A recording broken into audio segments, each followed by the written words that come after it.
हाय gamers, मैं हूं अजय। आप देख रहे हैं गेमर चैनल, जहां बात करते हैं गेम्स और गेम पीसीज की। तो आपको इंटरेस्ट है गेम्स और गेम पीसीज में, तो चैनल को सब्सक्राइब करो। आज हम बात कर रहे हैं कि कई बार आप अच्छे प्लेयर हो सकते थे, लेकिन आपसे जो अच्छा प्लेयर नहीं है बंदा, उसके पास ताकतवर सिस्टम है, इसकी एडवांटेज की वजह से वो जीत रहा है। तो क्या दिक्कतें होती हैं अगर आपके पास स्लो सिस्टम हो? आज हम बात करेंगे इस बारे में। देखिए, हम सबको जो मल्टीप्लेयर गेम खेलते हैं, कॉम्पिटिटिव गेम्स खेलते हैं, बैटल रॉयल गेम्स खेलते हैं, आप सबको जानना चाहिए सिस्टम लेटेंसी के बारे में। सिस्टम लेटेंसी से मतलब क्या है? सिस्टम लेटेंसी का मतलब होता है कि जैसे ही आप माउस क्लिक करते हो, वो कितनी देर में आपके डिस्प्ले पे दिखाई देता है, इसमें कुछ टाइम लगता है। आप जानते ही हो, आपका सिस्टम स्लो होगा तो ज्यादा टाइम लगेगा, आपका सिस्टम फास्ट होगा, सब चीजें बहुत तेज होंगी तो उसमें कम टाइम लगेगा। देखिए, सिस्टम लेटेंसी एक जो प्रॉब्लम सॉल्व करती है वो ये है कि आपका प्रिसीजन बढ़ जाता है।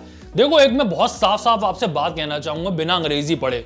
आप बहुत स्ट्रेटजी बना लेते हो कि मैं उस जगह पे बैठ जाता हूं, कि वहां चुप के बैठ जाता हूं, लेकिन अगर आपके पास प्रिसीजन नहीं है, आप ढंग से निशाना नहीं लगा पाते हो, माउस आपके हैंड का एक्सटेंशन नहीं है, तो आप ज्यादा कुछ उखाड़ नहीं पाओगे। बहुत सीधी सीधी सी बात है। जो मैंने अभी बात कही ना कि आपका जैसे हैंड काम करता है, आप हैंड में कोई डिले नहीं देखते हो, ऐसे ही माउस के साथ भी होना चाहिए। जैसे ही क्लिक दबाओ आप, वैसे ही शॉट्स लगने चाहिए।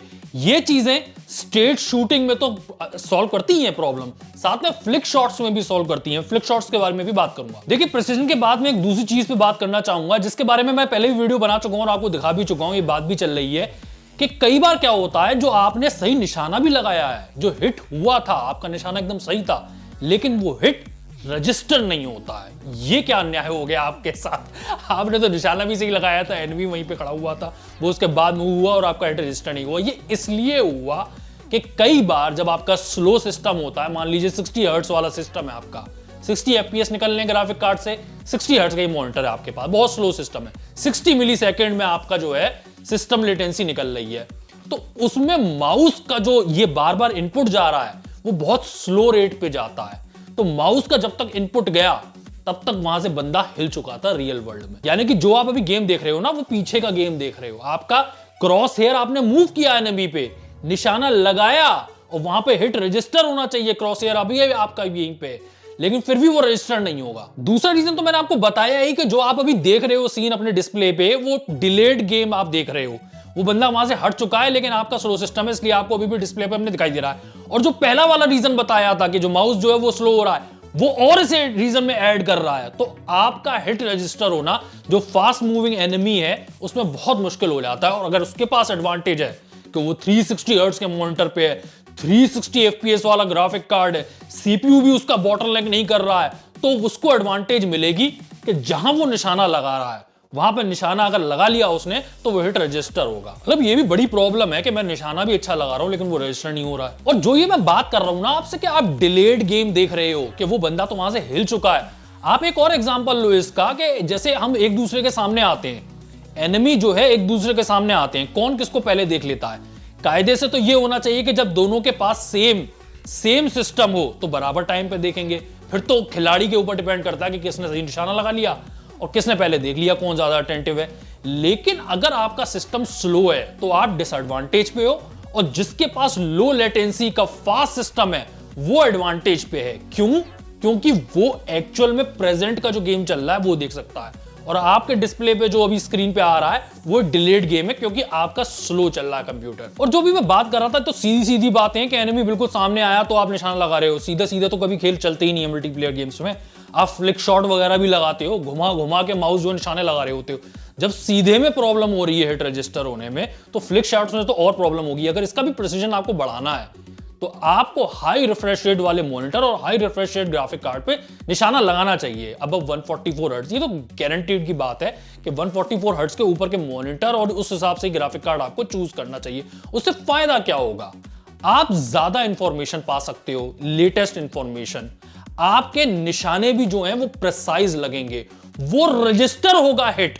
मतलब ये भी नहीं है कि वो आपने निशाना सही लगाया वो रजिस्टर नहीं हुआ, वो रजिस्टर भी होगा। लेकिन यहां मैं एक और बात कहना चाहूंगा कि जो प्रोज होते हैं उनके भी रिएक्शन टाइम थोड़ा सा तेज होता है। एज अ ह्यूमन बीइंग वो जो है माउस क्लिक आपसे शायद ज्यादा तेज कर लें, वो प्रो है।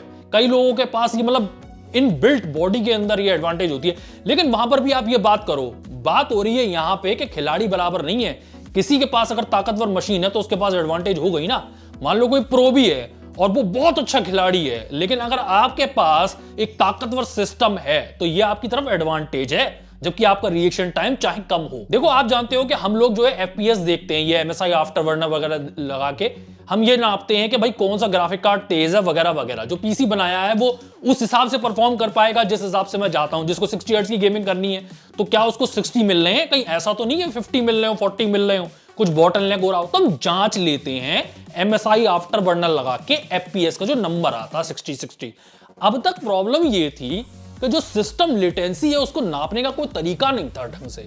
सीरियसली बता रहा हूं, कई जगह प्रॉब्लम्स होती हैं। अभी मैंने माउस की लेटेंसी की बात करी, आपके डिस्प्ले की लेटेंसी की बात करी, जो आपका मेन पीसी है यानी ग्राफिक कार्ड और सीपीयू और रैम शैम के खेल, उनकी भी अपनी लेटेंसी होती। इन सबको नापने का अब तक कोई तरीका नहीं था, कोई नंबर आपको नहीं दिखाई देता। लेकिन अब है, ये तरीका है एनवीडिया रिफ्लेक्स के थ्रू नापने का। अब आप वो देख सकते हो, मैं आपको कई जगहों पे दिखा चुका हूं कि आप कैसे नापते हो, कैसे उसे ऑन किया जाता है। फिलहाल हर गेम में अवेलेबल नहीं है, कुछ ही मल्टीपल गेम्स में अवेलेबल है, लेकिन उससे आप नाप सकते हो और उस हिसाब से डिसाइड कर सकते हो कि आपको कौन सा माउस लेना है, कौन सा आपको डिस्प्ले लेना है, कितना तेज हुआ तो उसमें क्या क्या मुझे चीजें मिल गई, और आपको अपने ग्राफिक कार्ड का भी ध्यान रखना है। देखो मैं तो साफ बात कहता हूं, अब तक तो ये होता था simple solution, straight forward solution, ज्यादा अंग्रेजी की बात नहीं। एनवीडिया रिफ्लेक्स वगैरह, एक बहुत ताकतवर ग्राफिक कार्ड लो, उसका साथ लेने वाला एक पावरफुल सीपीयू लगाओ जो भका भक एफपीएस निकाले, तो आपको मल्टीप्लेयर गेम्स में एडवांटेज होगी। इनफैक्ट ये कई लोग पहले से बात जानते थे, जो जमाने से CS:GO खेलते हुए आ रहे थे। कई लोगों ने मेरे से यहाँ कमेंट्स में सवाल पूछा है कि आईजी मेरे पास एक स्लो सिस्टम है, 60 हर्ट्ज का मॉनिटर है, लेकिन तब भी मैं अपने ग्राफिक कार्ड्स की सेटिंग्स, गेम्स की सेटिंग्स बहुत लो कर लेता हूं, तो उसकी वजह से मुझे ज्यादा एफपीएस मिलते हैं, 150 और उससे भी ऊपर 200 एफपीएस, तो उसकी वजह से मुझे गेम में बेनिफिट होता है। ऐसा क्यों होता है? मैं 60 हर्ट्ज की स्क्रीन पे देख तो पा रहा नहीं हूं, टीयरिंग भी खूब होती है। टीयरिंग क्या होती है मैं इस वीडियो में डिस्कस नहीं कर रहा हूं, लेकिन वो इन सब प्रॉब्लम से जूझ रहे थे, लेकिन उन्हें बेनिफिट हो रहा था। इससे फायदा ये होता है जब बहुत हाई एफपीएस पे आप खेलते हो कि आपको लेटेस्ट इंफॉर्मेशन मिलती है। ये आदमी यहां था कि यहां था, ये आपको पता लगने लगता है लेटेस्ट इंफॉर्मेशन। अगर आप 60 हर्ट्ज पे खेलते रहोगे, 60 एफपीएस आपका ग्राफिक कार्ड निकाल रहा है, तो आपको लेटेस्ट इंफॉर्मेशन नहीं मिल रही है। ये सिंगल प्लेयर गेम्स में तो कोई प्रॉब्लम नहीं है, लेकिन मल्टीप्लेयर गेम्स में बहुत बड़ी प्रॉब्लम बन जाती है। देखिए एनवीडिया रिफ्लेक्स आप ऑन कर लेते हो ना, तो आपका पूरा सिस्टम जो है काफी रिस्पॉन्सिव हो जाता है। वो बेनिफिट तो मैं आपको बता ही चुका हूं कि आपके निशाने थोड़े प्रिसाइज हो जाएंगे, ढंग से आप निशाना लगा पाओगे, जहां चाहते हो वहीं लगाओ, वेट रजिस्टर होंगे।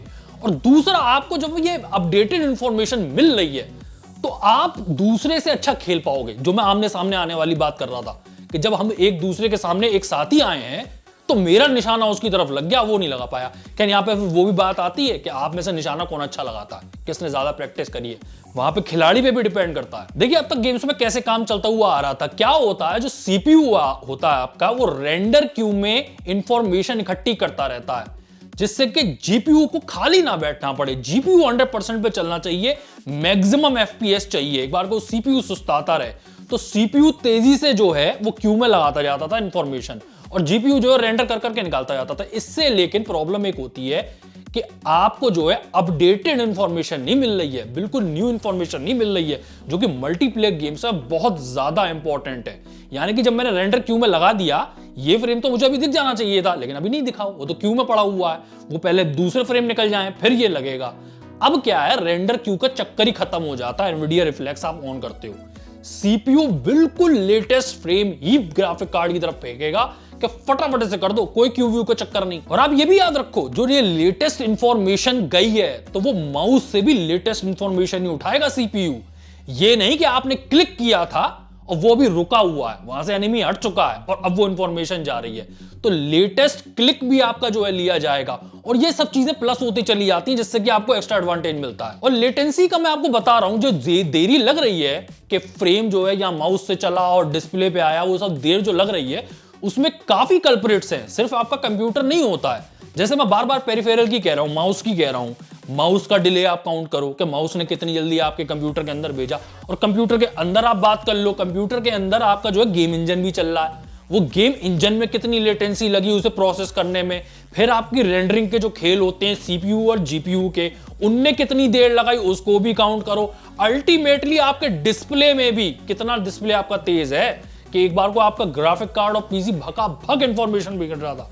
360 FPS की इंफॉर्मेशन भेज रहा था, लेकिन मॉनिटर आपका दिखाई नहीं पा रहा है। तो ये भी तो डिस्प्ले की भी तो आप लेटेंसी काउंट करो, तो बहुत सारी लेटेंसियां मिलके काफी लेटेंसी इकट्ठी कर देती हैं। रिफ्लेक्स लेटेंसी एनालाइजर, ये बकायदा डेडिकेटेड हार्डवेयर है जो मॉनिटर्स में लग रहा है, जो एनवीडिया के G-Sync मॉनिटर्स आते हैं उनमें लगा हुआ आता है।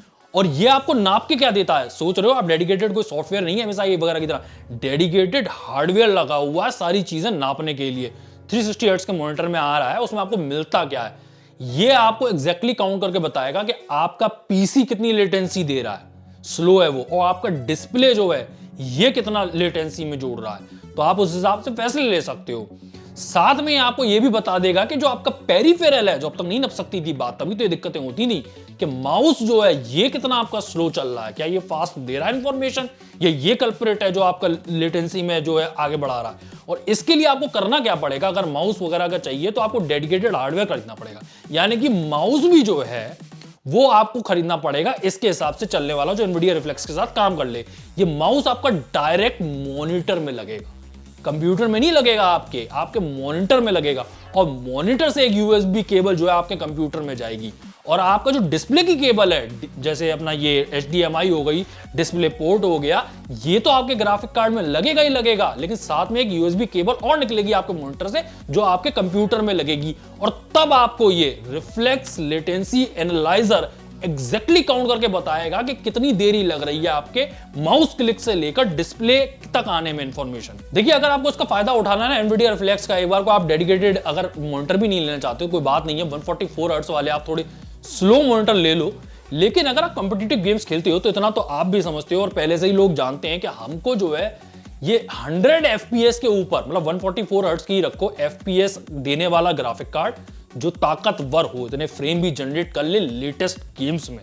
एपेक्स हो गया, ये COD वगैरह हो गया, ये सारे जो गेम्स हैं, इसमें और आगे आने वाले भी तो भाई हैवी होते चले जाएंगे गेम्स, उसमें ज्यादा से ज्यादा FPS जनरेट करने वाला ग्राफिक कार्ड हो। दूसरा, आपके पास कम से कम 144 हर्ट्ज का मॉनिटर हो, और आपको अपना ये गेम तगड़ा करना है।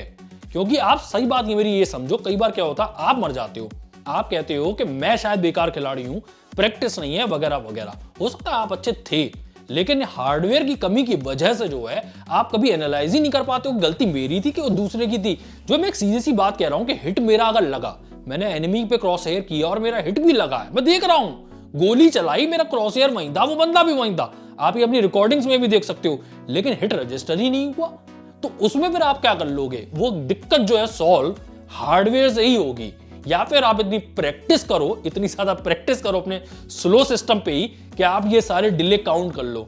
और कई जगह जैसे फ्लिक शॉट्स वगैरह हैं, आप उन्हें अवॉइड ही करो, फिर जब उसमें आप महारत हासिल नहीं कर सकते, फिर फ्लिक शॉट्स वगैरह और बाकी चीजें जो वो आदमी कर पाएगा ढंग से जिसके पास तेज सिस्टम होगा। तो फुल एंजॉय अगर करना है, और मेरे ख्याल से ये तो बात अब कॉमन है कि जैसे सिंगल प्लेयर्स गेम भी हैं, उसमें भी हम सब जानते हैं स्मूथनेस चाहिए, तो अबव 100 हर्ट्ज के मॉनिटर होने चाहिए आपके पास, 120 हर्ट्ज 144 हर्ट्ज के मॉनिटर होने चाहिए, वो स्मूथनेस गेम में बढ़ जाती है, इवन सिंगल प्लेयर पे भी। 60 हर्ट्ज के में तो इसलिए हूं क्योंकि मेजॉरिटी जो है वहां पर है, कई लोगों को बजट भी नहीं होते हैं कि वो उतना जा पाए, और मैं भी ठीक हूं, जैसे कंसोल वगैरह पे भी 60 चलता है तो वो ठीक है 60 भी, लेकिन स्मूथनेस अगर चाहिए सिंगल प्लेयर में भी तो आपको ज्यादा लेना चाहिए। तो ताकतवर हार्डवेयर लेना अगर ले सकते हो आप, तो उससे ऐसा नहीं कि आपको कोई बेनिफिट नहीं हो रहा, उससे बेनिफिट बहुत हो रहे हैं, असली मजा आपको उसी पे आएगा। इवन मैं कह रहा हूं ताकतवर हार्डवेयर इसे भी लेना चाहिए। एनवीडिया रिफ्लेक्स तो वो बात हो गई कि जो मल्टीप्लेयर गेम्स में काम आती है, सिंगल प्लेयर गेम्स की भी आप बात कर लो, अगर आपको बहुत ब्यूटीफुल देखना है, अगर आप अगले 60 आवर्स, 60 क्यों 100 आवर्स ही मानो आप आजकल के AAA गेम्स में देने वाले हो, 100 आवर्स अपने लाइफ के, तो वो टॉप नॉच होने चाहिए 100 आवर्स कि रे ट्रेसिंग और DLSS और हाईएस्ट सेटिंग्स और एंटी एलियासिंग सब कुछ ऑन करके जो मैक्सिमम खूबसूरत गेम दिखाई दे सकता है वो देना चाहिए। जब मैं 100 आवर्स दूंगा ना तो पूरे वैसे वसूलूंगा। ऑल्दो फिर वो बात आ जाती है कि आपका बजट कितना। ऑलरेडी इसीलिए जो है चाहे जितनी भी कंपनियां हुई CPU से लेकर GPU, वो सारे सेक्शन के हार्डवेयर निकालती हैं, लेकिन मजा मीडियम पे आता। तो कम से कम 3060 Ti को कंसीडर करें अगर आप मल्टीप्लेयर गेम्स को देख रहे हैं। खेल तो आप नीचे वाले ग्राफिक कार्ड्स पे भी सकते हो, जब लॉन्च हो जाएंगे वो तब। बस थोड़ा सा इंतजार और कर लें। वाइड PC बिल्ड करने वाला हूं मैं चैनल पे, फरवरी के अंदर करूंगा। जितने भी पेंडिंग हैं टॉपिक्स वो फरवरी के अंदर पूरे होने वाले हैं, तो चैनल पे ऑनलाइन रहें आप। वीडियो अच्छा लगा तो लाइक करें, चैनल पे पहली बार सब्सक्राइब करें। मैं हूं IG, आप देखते हैं वीडियो में। तब तक गुड बाय, टाटा।